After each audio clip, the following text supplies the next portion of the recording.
right, I'm Aura, the New York Program Manager for the SAG-AFTRA Foundation. It's a pleasure to have you here with us today. Welcome to this special Student Debt Management Workshop, where we have the privilege of being guided by Natalia Abrams, the President and Founder of the Student Debt Crisis Center. Natalia will graciously take the time to delve into important topics such as eligibility information for federal student loan repayment programs, the application process, and the steps to leverage $0 student loan payments if you're unemployed or on strike through IGR plans. She'll also introduce you to the new SAVE plan, a federal student loan repayment program. Without further ado, here's Natalia Abrams, who will take it from here. Thank you so much, Aura, and thank you all for being here on evening or almost evening if you're on the West Coast like I am. As Aura mentioned, I'm Natalia Abrams. I'm the founder and president here at Student Debt Crisis Center. We aim to work with student loan borrowers by connecting them with policymakers, the media, to once and for all end the student debt crisis. We also believe strongly in meeting student loan borrowers where they're at, which means helping you right now learn about repayment programs and doing our best to direct you into the right place. So with that, we're going to get started. So a quick overview of today's program. We're going to talk about the on-ramp to repayment, which is a program where you don't have to pay, the SAVE plan, the income-driven one-time account adjustment, that's especially important for older student loan borrowers, Fresh Start, which is for defaulted borrowers, and then a tool, because we're very aware that this is a lot of dense financial information. Not to worry, we're going to go fast today, but we will share links to our series, which goes in depth on everything I'm talking about today, and you can find that on our YouTube page. We will have questions. We will take time for Q&A at the end of this and ask them out loud. Often many questions will help the other folks in the room. And then lastly, I am not a financial counselor. I'm not an attorney. I'm an advocate who's done this for over a decade and just want to impart the knowledge that I have. If we can't answer your question, we will take it back to our team and our partners and find an answer for you if you're willing to share your email address. So we're going to go from basics to more complicated. So student loan types and types of loan servicers. So today we're going to talk mostly all about federal student loans. Sadly, there are not the same type of protections or programs for private loans. We know people are sinking under both federal and private loans. Our best advice is to get your federal loans in order, potentially get a $0 payment. Aura mentioned if you're on strike or unemployed, and we're going to get into that, you could pay $0 and stay in good standing. And the way you can do that is with a federal student loan. So as you can see, you have the direct loan program, lots of different loans under that, including graduate student loans and direct parent plus loans. Then you have Perkins loans. Those were loans issued by your school. So it's a separate school loan. And then you have these older loan types. So I had these loans, the FFELP, FELP program, as people will say, which is the Federal Family Education Loan Program. These were loans issued before 2010. So if you have a newer loan after 2010, you don't have to worry about this. But if you have an older loan, and these would say stuff like unsubsidized Stafford, subsidized Stafford. It's that word Stafford that's going to let us know you have an older loan type. That's okay, but you may want to consider consolidating your loan to the direct loan program to take advantage of the most generous repayment options out there. This is a snapshot of the loan servicers. So if you look on, I guess, my left, but the federal side, you may recognize your loan servicer. There's Mohia, there's Nelnet, there's Aid Advantage, which used to be Navient, which used to be Sallie Mae. So then on the right or private side, you can see Discover, Navient, which is now just a private lender. It used to be a federal, but that's now an Aid Advantage. Sallie Mae, Wells Fargo, SoFi. If these look familiar to you, this is a just general way, a quick way to figure out what type of loan you have. And you'd be surprised. I mean, we have so many people that start, the very first question is they don't know what type of loan that they have. So if you don't know, you are not alone. The way that you can find this out, the best way is to go to studentaid.gov. This should become your best friend when it has to deal with paying back your student loan debt. You want to be able to, when you go here, you'll be able to find out everything you need to know, how many loans you have, how long you've been in repayment, how many months you have towards your income-driven repayment program. All of that, including enrollment, is at studentaid.gov. You'll see we have a note there at the bottom. We highly suggest typing in www.studentaid.gov. And the reason we do that is that there's a lot of scams out there. There's a lot of misinformation. There's companies pretending or seeming like they're from the Department of Education. This is your safest bet. So you can go straight to the Department of Education, pull up your loans, and then sync them when you go and apply for the programs. And this is a quick snapshot at studentaid.gov. Pretty basic, but again, we have so many borrowers call us and are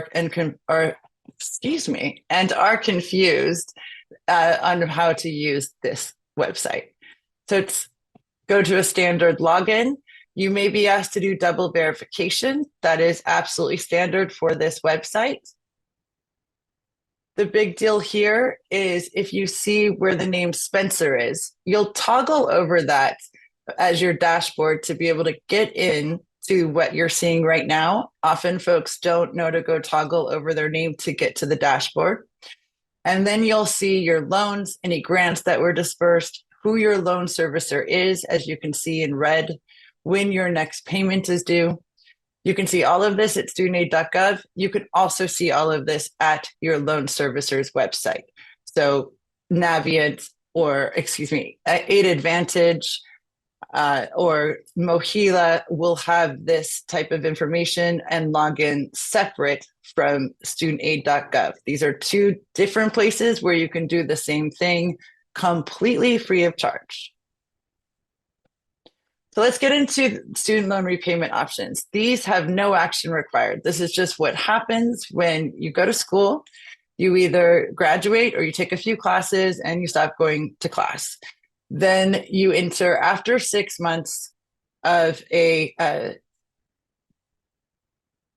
administrative forbearance or deferment, you go into the 10-year standard repayment plan.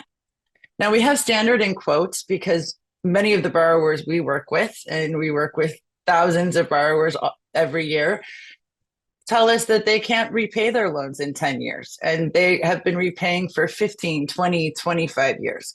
So when you will get placed with a payment that's averaged over 10 years, that can often be far too high, and there are more options if you're struggling. So first and foremost, there's the on-ramp repayment program. This was announced this July.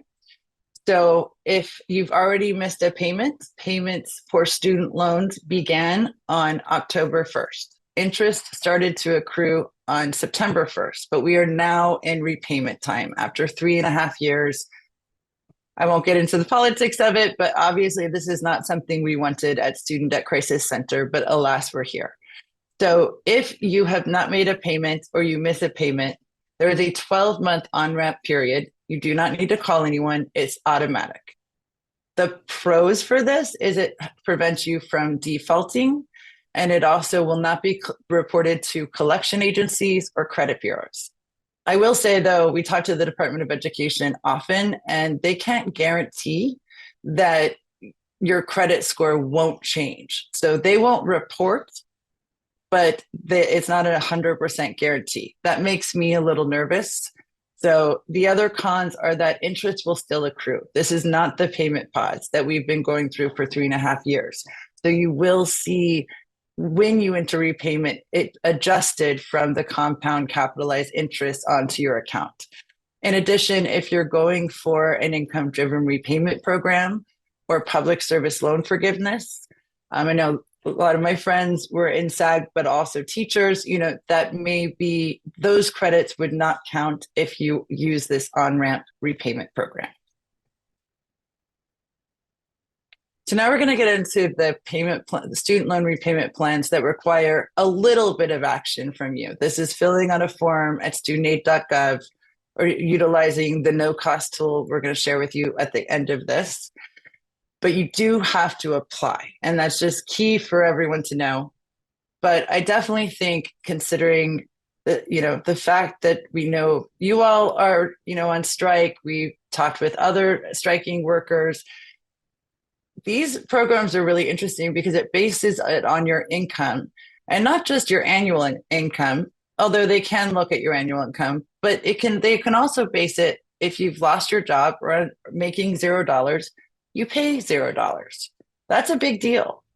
So this makes payments more affordable, down to $0. Monthly payments are calculated as a percentage of discretionary income. This is a calculation of 225% above the poverty line. There won't be any math on this. They do the math for you. But just so you know, it's based on income and family size, not on the loan amount and not on cost of living, which can be really unfortunate in California, which is a high cost state. But I will say they doubled the amount of discretionary income that they cover from a year ago. So we are in a slightly better situation where I think more Californians can take advantage of this program than in previous years. So this third point helps folks with lower income, those who may have lost a job, I'd add on strike, or have decreased incomes. It makes it so you don't fall into delinquency and or default, and locks in these payments for a full year. Now, you can always reapply within a year if your income changes or is lowered to reflect that payment. But if you start making money, you could still be at that $0 payment for an entire calendar year. The cons, and this can be a very big con for folks, it extends that tenure to 20 to 25 years. And we understand that could be a long time. The 25 years is for grad students, and the 20 years is for undergrad students. So here's the repayment plans. There's been a lot of them. There was, and they go from most generous to least. So revised pay-as-you-earn is now the new SAVE plan. This was just announced this summer. It's a brand new repayment plan, by far the most generous. The big deal to me is that it pays the unpaid interest, meaning you will not see your balance grow. If you were on these programs before, you may have seen interest just get out of control. That probably made you go off the program. That has been fixed. So that is the SAVE plan. Then there is pay as you earn. This phases out soon and is for folks that can prove hardship and took out loans during a very specific amount of time. Again, I wouldn't worry too much about each one of these programs. There is a navigator at studentaid.gov where you can see what program is right for you. In addition, we will share a tool at the end of this that will tell you what program is right for you. Then there's older income-based repayment. And then at the end, you'll see income contingent repayment. That right now is the only plan available for Parent Plus loans if you consolidate. If you are a Parent Plus borrower on this call, I really strongly encourage you to reach out to us. And Sabrina, my colleague, will share our email in the chat. Reason being is there is some tricks up our sleeves, but they're far more complicated to cover in a short amount of time. So let's go through the basics of the SAVE plan. This is the plan. This is the best income-driven repayment plan out there. And all direct federal loans qualify. So those were those newer loans I mentioned, post-2010, undergraduate, graduate loans, direct consolidation loans. Older loans that don't qualify are the FFELP loans, but you can consolidate into a direct loan and then get the most generous repayment program, excuse me. And then Parent Plus loans. Now, again, I said there's some tricks up my sleeve. There's something very complicated called double consolidation for Parent Plus loans. Please email us. We can send you a video and some more literature to explain that. But there are some programs that there are loopholes essentially that will help Parent Plus loans. So then there's also a new thing with the SAVE program, which is IRS integration. This is a fancy way of saying that the IRS and the Department of Ed will now talk to each other. So you can check a box saying that to have the Department of Ed take a look at your annual income, and it will reapply for you every year. You have to reapply for these programs every year for 20 or 25 years. So checking that box for many people, it makes it easier. They don't forget. I will say for folks that do gig work and for people that, I grew up in the film industry. For people that don't, have consistent jobs, you may want to not check that box because you can sign up anytime you're out of a job, lock in a $0 payment for a year. There is a scenario where if you applied every year for 20 years, you were diligent about it, you could make $0 in payments, stay in good standing, and never pay a dime on your student loan. So let's take a look at how this program breaks down with that discretionary income calculation I was talking about. It breaks down to pretty much if you make roughly $15 an hour or less than $30,000 a year, you'll have a $0 payment. And you can see it only goes up incrementally from that. If you're a family of four making less than $60,000, you will also have a $0 payment. This is how the unpaid interest works. So what the SAVE plan does is that even if your payment is $0, whatever your accrued interest is for the month, the Department of Education will pay that. So again, you will not see your balance grow while you're on these income-driven repayment programs. And you can see this example on the slide. If the monthly payment was $60, they had accrued $200 in interest. The difference is $140. There is $0 carried over to the next month. So the other thing about SAVE is there's even more benefits coming into effect in 2024. So in 2024, for all undergraduate loans, that's if you didn't go to grad school or take out loans to go to grad school, instead of paying 10% of your discretionary income, you'll pay 5%.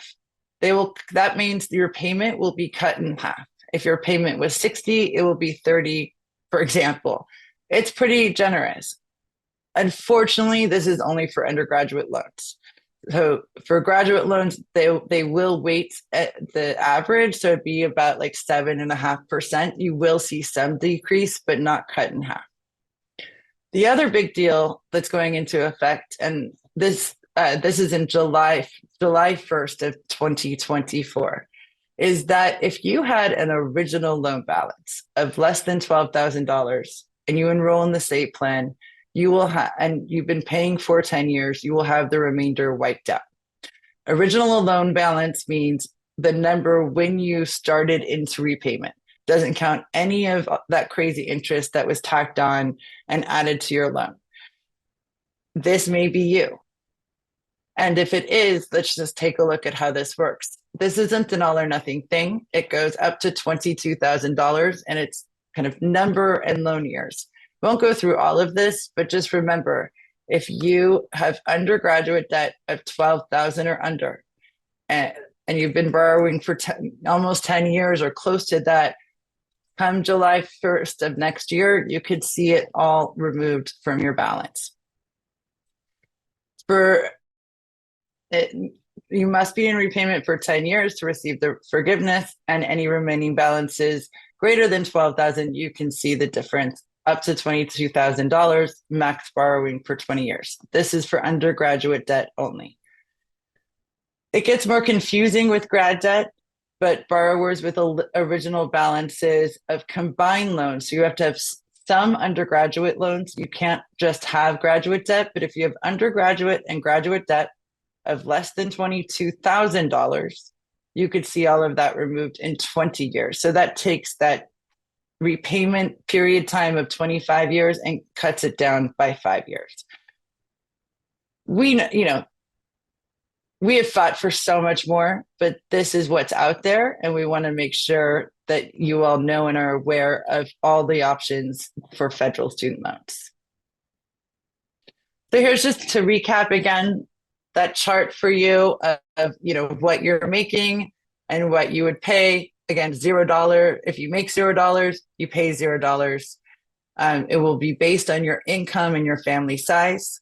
You will not see your balance grow because unpaid monthly interest will be waived as long as you make your payment on time. If you have a $0 payment, you still stay in good standing.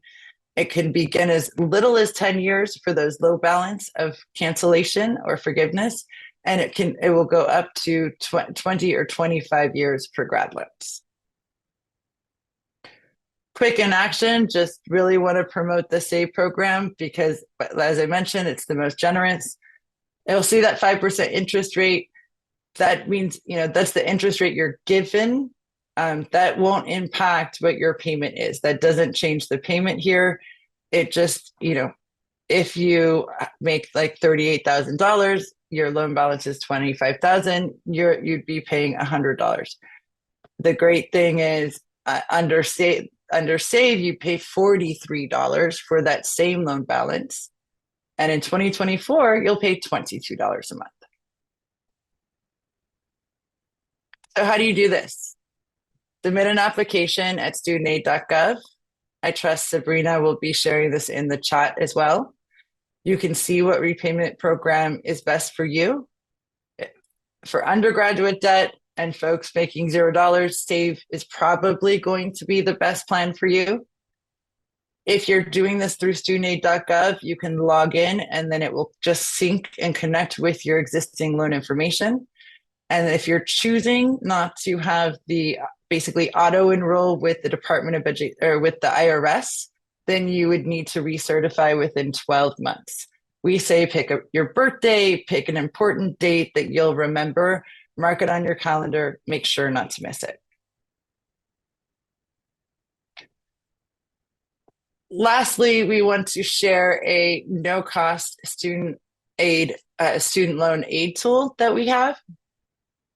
This is a company that we work with. We are not Savvy, I'll be clear about that, but this is the only company that we trust and work with and have shared on a number of our workshops. This is completely no charge, but it will help you sign up and fill out the paperwork for the programs that we're talking about. It does require that you set up an account and enter in some very light personal information. It syncs your loans through Plaid. So they're not collecting data, this company. It was started by advocates in the student loan space. And we heard from borrowers like you that know that this can be very complicated, or you just don't have time on your hands to file and stay on top of things. So you can go to borrowers.bysavvy, which I believe Sabrina is sharing in the link as well. All right, so there is another thing. This was for older loans, and this is the one-time IDR account adjustment. You may have heard of, hundreds of thousands of borrowers having their loans canceled. The department, I believe, the White House said that the Department of Education's canceled $125 billion in student loans. A lot of this was through this one-time account adjustment. It's a little confusing, but the great thing is you might not have to take any action. So this is for any months in repayment status, regardless of the payments made, loan type, repayment plan. If you have been in forbearance for 12 or more months, or 36 cumulatively, this is for you. Months spent in economic hardship or military deferment after 2013. Months spent in any deferment, with the exception of in-school deferment prior to 2013, and any time in repayment on earlier loans prior to consolidation of these loans. I do these workshops all the time. We keep telling people that this is the best time to consolidate into the direct loan program before the end of this year, before December 31st, 2023. That is if you have been on a repayment program and you have some credits there, some time spent in it, or you've been in the public service loan forgiveness plan, those credits will carry over as long as you consolidate before the end of the year. That is for people, only for people with older student loans. So this is for, if you've reached the first group of people that got this is who we heard had already been in repayment 20 or more years. I believe the youngest person that got, their debt fully wiped out through this adjustment was about 42 or 43 years old. Also folks with public service loan forgiveness saw their loans canceled out. Again, automatic. If you have these older loan types, if FFEL or HEALS, that was nursing programs back in the day, you should apply for consolidation before the end of the year. Again, that's only folks with these type of loans. If you have a direct loan, you're completely fine. If you're a newer borrower, apologies, but this doesn't apply to you. And then other borrowers, you will start to see this adjustment on your account either be closer to cancellation or full cancellation starting next year. Again, if you consolidate by December 31st of the end of this year. Quickly, I am going to just talk about what public service loan forgiveness or PSLF is. This is a great program for anyone that works at a nonprofit or public service job, and great to combine with the SAVE program and the income-driven repayment program that I just spoke about. This began in 2007, so all work done after that counts. You have to work for 10 years or 120 months of payments. You can do this cumulatively, not consecutively. So I know a lot of us go in and out of nonprofit work. For folks that work at the SAG-AFTRA Foundation, this means you, and all remaining debt is tax-free. This is for direct loans and people with other qualifications, which is a nonprofit employer, federal, state government, firefighters, police officers. We can provide you links and also a workshop to go more in depth if public service is right for you. And the qualifying plans are all the plans I talked about today. The SAVE plan and all the IDR plans are qualifying plans. And you just need to apply using the PSLF application, and you can enroll in public service loan forgiveness. Well, I think we're almost done. Thank you for staying with us. So this is for folks who were in default, which prior to the pandemic, prior to March 13th, 2020. The goal is to bring everyone back into good standing. So if you were in default prior to the pandemic, you do have to take action. You need to go online, phone, or mail, and just say that you would like to use Fresh Start to bring your loans back into good standing. All of the information is provided here. The quick online website is myeddebt.ed.gov. And I believe we're sharing the slide deck and all of this information, and Sabrina will also share a link in the chat. This is a program that streamlines the process for borrowers to get out of default prior to March 20th, not 13th, apologies, 2020. This allows you to access federal aid again. It stops the collection process. It makes you eligible for other government loans. It makes you eligible for the most generous repayment programs, and then also brings your loan current and reports to the credit bureau that you are no longer in default. As I mentioned before, there are scams out there. Be careful, deadlines approaching. The only deadline you need to know is consolidation before the end of the year for those older loan types. Nothing we ever do requires a fee. The Savvy tool we mentioned is completely free of charge. We believe that you should be able to do this free of charge because you can do this free of charge at studentaid.gov. Never pay for student debt help.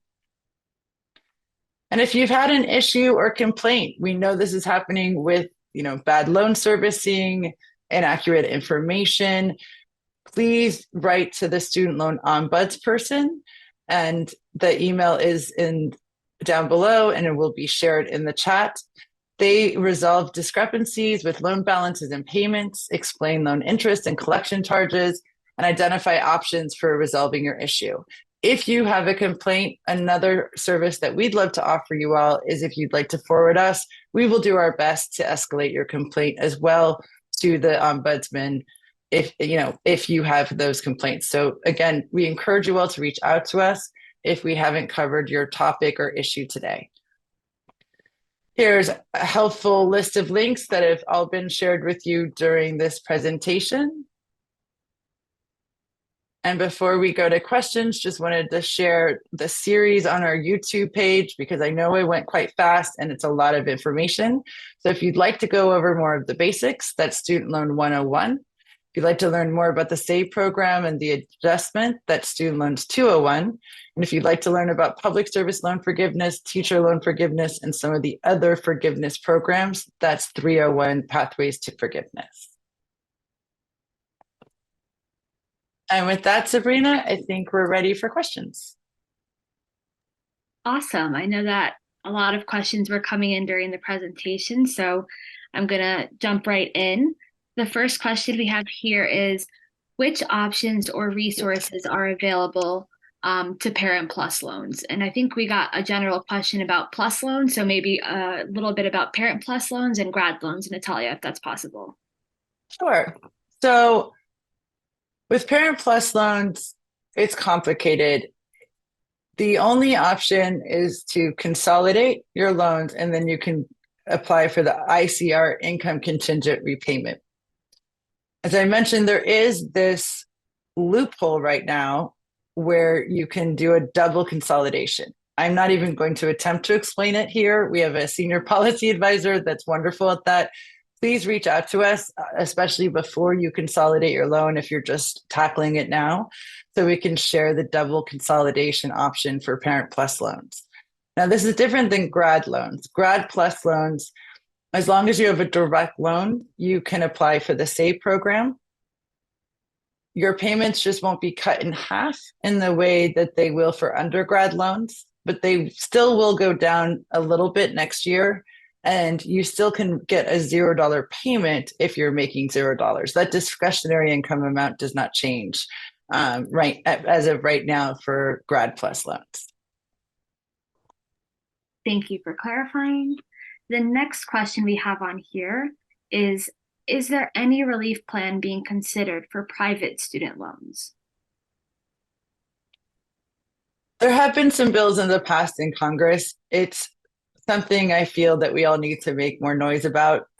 Apologies, but that's my activist coming out. It's a smaller amount of the loans, but it's the most insidious. This is where we see ridiculous interest rates.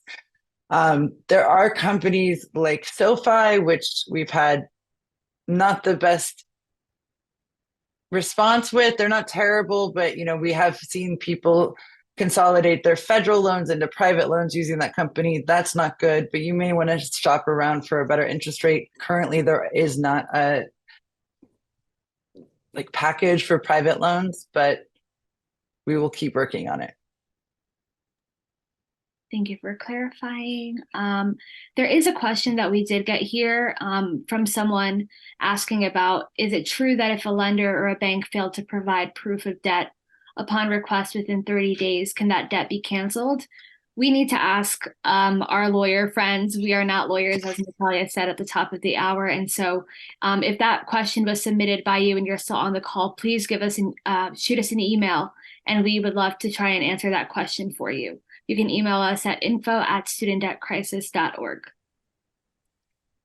All right, the next question, or one of the comments I see here, Natalia, is please be aware that not all loans are on studentaid.gov. Much older loans are not, and that is something that you might see with FFEL loans. Is that correct? For the most part, they should be there. You could have these older HEAL loans, and I would also encourage that person, if you're listening, and if there's a way for us to reach out, that you probably could take advantage of this one-time account adjustment. So I would love to talk to that person. Okay. But the majority of student loans, and definitely all of your newer loans, and if you're in the direct loan program, will be at studentaid.gov. It can sometimes be a private loan. Then there are also these commercially held FFEL loans. My gosh, this gets confusing. Those are loans that if you were making if you were making mandatory payments during the payment pause, you have those type of loans, it could be with your bank. It still should be showing up at studentaid.gov, so contact us if it's not. Another question we got here. This person recently went into the new SAVE plan and still would like to understand how the interest works. Where is it? Sorry, I just lost track of that question. 1 second. They aim to get the forgiveness after 25 years because they have a graduate degree. And so how would the forgiveness amount differ under SAVE versus under an earlier payment plan like repay? The big difference is that the government will pay as long as you make your payment every month, the government will pay the unpaid interest. So in the previous repayment programs, you would have seen your loan balance go up because they would have been adding the interest. Now they're not adding that interest as long as you make your monthly payments. That's the big deal. And you will if you have some undergraduate loans, you will potentially see your payments be a little bit lower, a few percentage points lower starting July 1st of next year. Another person here, not a question, but a comment. They said that student loans hit their credit during the pause over a year ago. Is that something that we've been hearing from other folks? Yes, absolutely. Sabrina, if you can find the link for Consumer Financial Protection Bureau, that is a place to make a complaint. Similarly, if you can email us, that shouldn't have happened, but there was so much confusion with credit scores. Some people saw it go up. Most people saw it go down. That is exactly why I don't fully trust this on-ramp in terms of credit scores. The on-ramp's a very real thing. If you don't make your payment, you won't go into default. But they can't guarantee your credit score won't be impacted. Makes me very uneasy. So when in doubt, I would enroll in a repayment program to ensure that credit score going forward would not be impacted. Gotcha. This next person said, my wife and I tried to choose the lowest monthly repayment option when trying to enact an IDR plan, and our payments went up instead of going down. They went up almost $300. How do we change it? How do we change this? We were trying to get eligibility for loan forgiveness and a lower payment in the meantime. Yeah, so I follow-up questions, if you're able to respond in the form again. Up from what your standard, then that's a mistake, which there have been glitches at studentaid.gov. If it's higher than a previous repayment plan, if you were on an IDR before the pandemic and your income's gone up, that could be why you have a higher payment. Now, if you were on a repayment program prior to the pandemic, and for some reason you're making a lot more money, you don't have to recertify for at least 6 months from October, and you can keep that lower payment. So if that person's listening, if not, Sabrina, we can figure out a way to reach out to them. I have some follow-up questions. Okay. Another person said, hello, and thank you for holding the workshop. About getting some relief while being unemployed or striking. They're asking, what if the loan holder isn't on strike or unemployed, but their spouse is? Because they determine the monthly repayment for our SAVE plan based on jointly filed taxes. Wouldn't a spouse being unemployed or striking offer some sort of relief for the borrower? Yeah, so they're absolutely right. The SAVE program, if you file jointly, they will take into account both you and your spouse's income. But if you file separately, they won't. And that actually is a new change to the SAVE program. Repay and the other programs would, even if you filed separately, they still took in your spouse's income, which was nuts. The best thing would be to consult a tax professional and see what's better. Maybe it's better to file separately so you can take advantage of that. That doesn't help you this moment, though. I will say that with the discretionary income going up, still check out the repayment programs. They take into account family size, so you may be able to see a lower payment. They also take into account if you're expecting, that counts as a dependent. So don't forget that, and that would increase your family size. Great. This other person said, I just locked in a $0 payment through Save.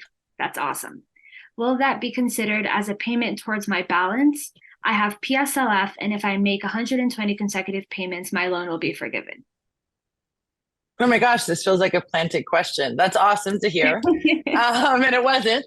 That's awesome to hear. And yes, your $0 payment will count. If you were on PSLF during the payment pause, all that time counts as long as you were working in your public service job.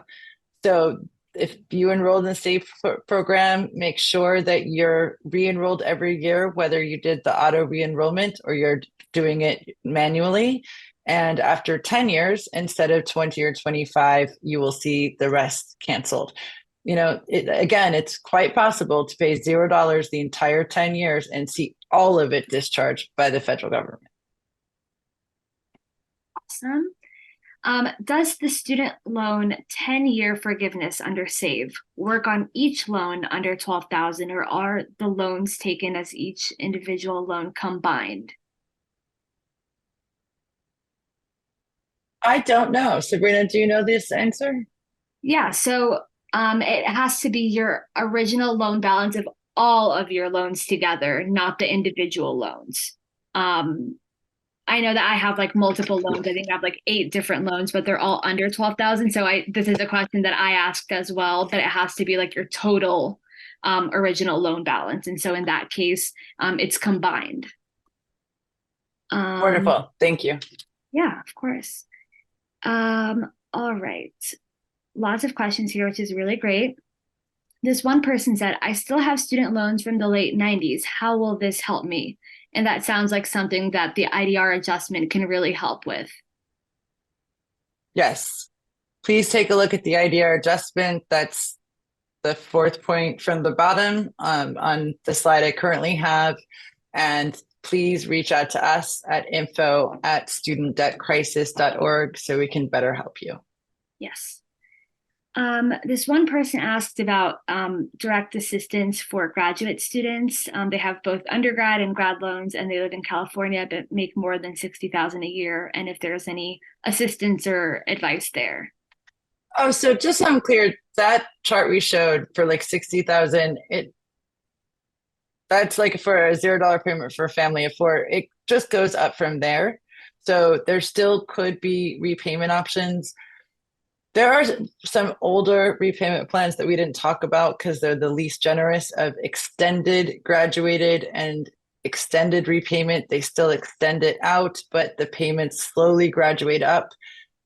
Some folks like this person the on-ramp may be your best option if you make too much, but you still can't make the payments to figure it out. That's kind of who this on-ramp is for. But I'm sorry, and this is why our organization at Student Debt Crisis Center has fought so hard to cancel all student debt, but we want to help borrowers where they're at too. Definitely. This next question is, I have a 10-year-old daughter and file as head of household. I recently went back to school to attend a 5-month paralegal program, which ends in February 2024, and had to take out a federal subsidized loan of around $4,500. How would you recommend I get set up to pay my loans back? So with that, once you graduate, you'll have a 6-month deferment. It sounds like from what Sabrina just said, you have a subsidized loan, meaning interest will not accrue. So I would take that 6 months, and then you can enroll into an income-driven repayment program if you feel the payments are too high. For $4,500, you're going to have relatively low payments, under $100, probably under $50. Don't quote me on that, but relatively low payments. But still, if that is not doable, then there are the income-driven repayment programs. So you'd go to studentaid.gov. You'd use the same information that you used for FAFSA to get the loan. And there you can take care of all of the enrollment for the programs. This other person said, what about loan amounts of $100,000 plus for undergrad and grad? I'm sorry. First of all, this is, often who the repayment programs work really well for. If you have a lower income, not super low, but lower income and high balance, they will they will calculate payments based on your income versus that super large loan amount. That's going to probably be your best option, is one of those repayment plans right now while we work hard to change the laws. Mm-hmm. Another person said the My Ed Debt website is not available for older loans. I believe in this case, this person might have a FFEL loan that might need to be consolidated beforehand, before they're able to then sign up for a fresh start. Does that sound right to you, Natalia? Yeah, let's go back real quick.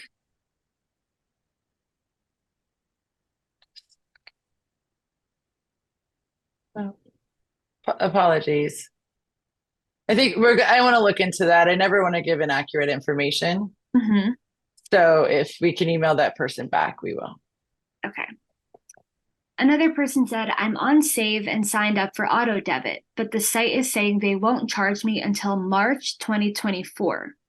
Meanwhile, payments have resumed and I see interest collecting. Is this normal? This is not normal unless you enrolled in a income-driven repayment program, and that could be your reapplication date. Again, though, I've said there's been bugs, glitches. I'm trying to be nice here with the Department of Education. Please email us if something's going wrong and they're charging you interest. We've heard of people signing up for auto debit and then just getting charged and not being aware of their payment date and not being prepared for that. So, these are the type of things we want to help escalate through the ombudsperson and also take directly to the Department of Education for you.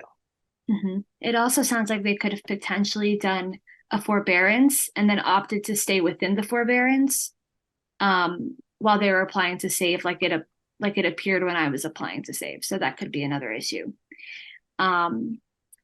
This next person said, how do I contact you after this workshop about the Parent Plus double consolidation?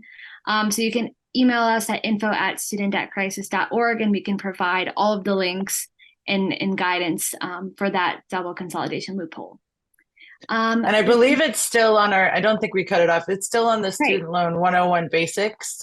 Yep. It's which, we joked it's far from basic, so we're planning to edit that out, but it's currently on our Student Loan 101 Basic. And then email us as well. We have some more information that we can send you. And if needed, we can set up a meeting with our senior policy advisor to walk you through that as well. Definitely. Another question here. I am here as I'm interested in educating myself for the future, as I'm planning on getting a student loan for aviation schooling to add to my special skills. Would any of this still apply on a future loan, or does it only apply to pre-existing loans? It applies to future loans.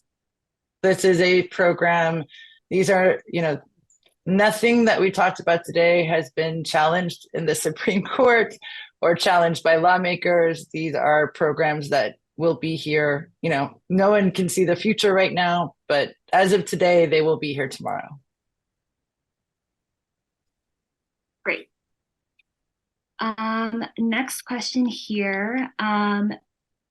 Is the SAVE plan still beneficial for those who are consistently working and earning more than annual minimum salary for some of these programs? If so, at what salary range would the SAVE plan not be beneficial? Great question. Not so simple of an answer, because I think it depends on how large your loan balance is too, and salary. So, I have a friend that went to expensive private schools. She owes more than $400,000 now, I think, in student loans, makes $130,000, $140,000 a year. The IDR programs are still beneficial to her because her loan balance is so high. So it's really a kind of a calculation of both your income and your loan size. I would say folks start to max out probably around 120, where it's not as beneficial. I don't know if you've seen otherwise, Sabrina. No, that sounds about right. That's what I've been seeing, Natalia. The next question here, and we're getting close to the end of questions, so that's great. But we want to make sure that we answer all of these questions as best as we can. Is I have 2 consolidated FFELP loans totaling about $35,000. Which repayment style sounds best for me? I am living barely above the poverty line, and I'm also a substitute teacher for LAUSD. And currently, I'm not working because I'm on disability from a motorcycle wreck. Hmm. Well, I'm so sorry. So it sounds to be, and correct me if I'm wrong, Sabrina, that the SAVE program, is going to be your best option. I want to make sure I heard FFELP consolidated, that you consolidated into the direct loan program, if the questioner is listening, and that you can get that $0 payment and you can lock that in annually if you are on a low income. The other thing is there is something called total and permanent disability, which will take care of all of your loans, but it's exactly what it sounds like. It's total and permanent disability. It's not the same as regular disability, and you have to not work for more than 3 years. There's a observation period. It's a lengthier process. That's covered in our 301 conversation. Mm-hmm. But that is out there too for anyone that may be or knows somebody that is totally and permanent disabled. And then I just want to flag that one person who inquired about them and their wife's plans and payments going up has shared their email, so I have that saved. We'll give you an email tomorrow. Great. Yes, and then there's 2 questions remaining. So let me go back. Okay, is back interest or since the origination of the loan also forgiven or paid by the government, as is the interest going forward? Not yet. No. I mean, the answer is no, but there's some stuff in the works there. There's also right now, for those following the news in our space, the Supreme Court blocked President Biden's debt cancellation or debt forgiveness plan. The same day he opened up something called a negotiated rulemaking process for the Higher Education Authority. Lots of industry words, but basically they're trying to figure out ways to cancel more debt or other pathways to debt. One of those areas I believe they're looking into is the interest and retroactive interest or all outstanding interest. That's something we firmly believe at Student Debt Crisis Center that should all be removed. It's not yet, but we are fighting for that.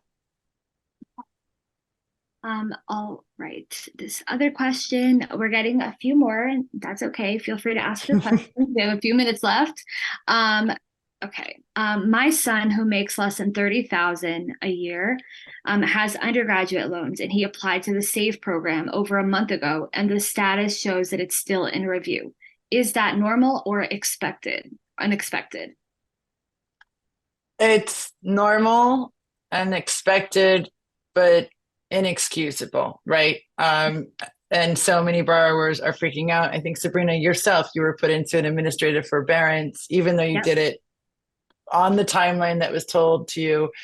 Inexcusable because they should have prepared for this amount of volume. They knew it was coming, but it's the volume. And that is causing all of these glitches and servicer problems. That's why, help us do our job if you have problems, and we'll help you report it and elevate your complaints. They need to be heard. So that is normal, and just, stay with it. If you get charged incorrectly, or if you've been charged an incorrect payment amount when you should have had a $0 payment, you can also get a refund for that. So we are making sure if there are problems, we're fighting very hard to make sure you, the borrower, don't hold the short end of the stick. All right. This next question says, you said something about max 120. Was that for income or loan amounts? I'm not sure if maybe that was PSLF. Well, yeah, public service loan forgiveness is 120 months.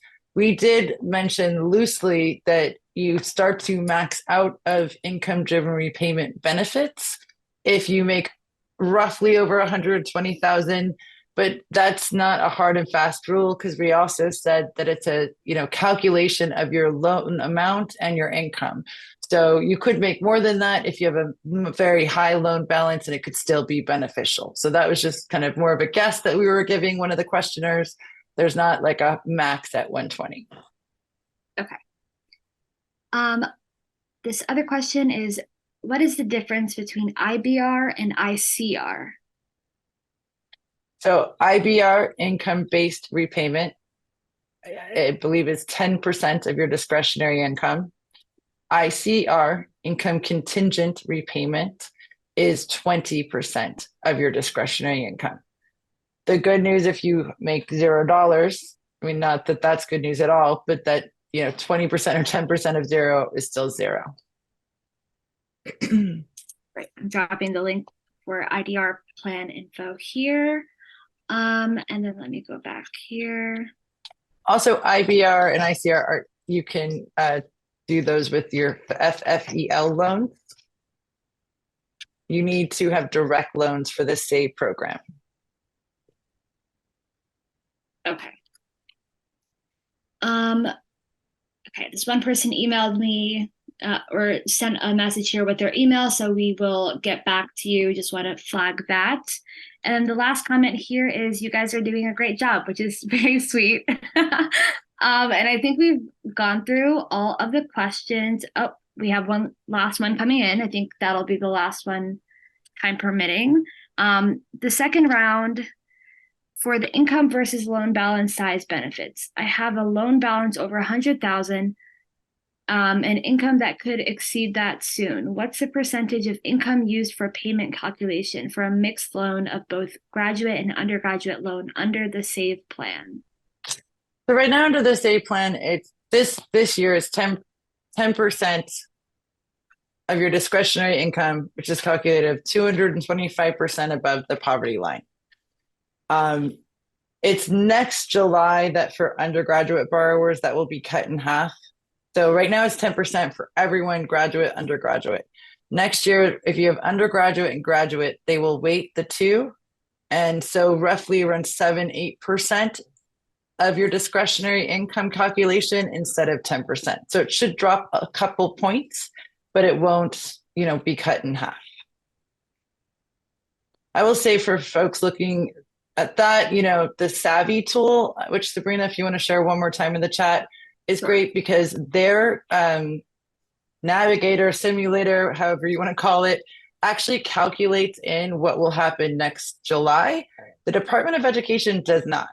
The other thing is, when you look at the Department of Education, if you go to their simulator, they assume you're going to make 5% increases every year. So you may see a range of $0 to $60. That's because they're taking into an assumption that you're going to get an increase. The Savvy tool is just cleanly where you're at now with no assumption that you're going to make more money. I prefer that, but there are options. You can either use the Savvy tool or go to studentaid.gov to complete all of the information that we talked about today. Great. This one person said, can you reach out to me, please? Ask some of the questions you said to reach out to. If that person can respond with their email address, that would be great, so that I can save it and write back to you tomorrow. And then someone else said, I just signed up for the SAVE plan and I'm looking at the details. The payoff date is March 2036. I finished school in 2011. I'm confused on why it says 2036. So that sounds like a 25-year payoff. So that person most likely has graduate loans. That would be the most logical explanation, I believe. Correct. There could be some, lesser months because of the account adjustment, but yes, it will take your payment time period much longer. You can go in and out of these programs too. So for some people, they use it as a way to stay, in good standing, so to speak, not go into default, not worry about delinquency. And then once they're doing, making more money, they go out of the program, pay it down faster. So you do not have to stay in these programs 20 or 25 years. You just have to get the max benefit of having the rest written off. And this question is, how is Savvy funded? Savvy's a company. They're a public benefit company funded, by people that do startups and do companies. We are not connected to Savvy in that way. Like, we are not Savvy. It's just we cannot tell you exactly what plan is right for you. I've now done hundreds, if not 1,000 of these workshops at this point. We are always asked, what is the right plan for me? And some people don't want to do the paperwork. So we provide the Savvy tool. You don't have to use it. There's also studentaid.gov. Great. Well, I know we're at the top of the hour and we've gone through I guess for us, just real quick on Savvy, we have a grant that provides Savvy free of cost to you all. So if you're wondering, there is money involved, but not from you ever. Yes. All right. Well, that's it from us, I think. It's been a pleasure being here with you all and helping to answer your questions. Again, a reminder that if we did not get to your question for any reason, or you have additional questions, please feel free to email us at info@studentdebtcrisis.org. Thank you so much, Sabrina. And thank you, Ara. I think I'll throw it back to you. It was a pleasure to join you all for this evening workshop. Yes, thank you. Thank you for all of the information. I hope it was as informative for everyone else as it has been for me. And thank you for also making yourself available to our members after this. That's really helpful. I'll be emailing. Yeah, please do. We know this is just the beginning of the conversation, right? For many of you, and we're here to help. Yes. All right. Thank you, everyone. Have a good night.